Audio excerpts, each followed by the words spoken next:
కానీ నీ కళ్యాణం ఒక్కటి చూడలేదు. మనస్సీదతి మే కృష్ణ తమ కళ్యాణ వీక్షణే దర్శయస్వ రమానాథ జగదానందకారక. జగత్తుకంతటికీ ఆనందములకు కారకమైన వాడా, నేను నీ కళ్యాణం చూడలేదయా.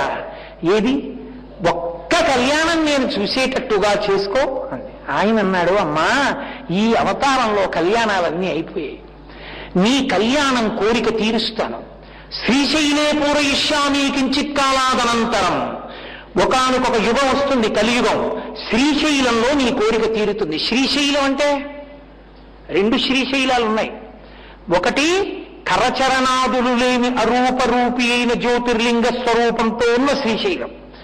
శ్రీ అంటే తిరు, శైలము అంటే కొండ, మలై, తిరుమలై, తిరుమల. తిరుమలలో నీ కోరిక తీరుతుంది.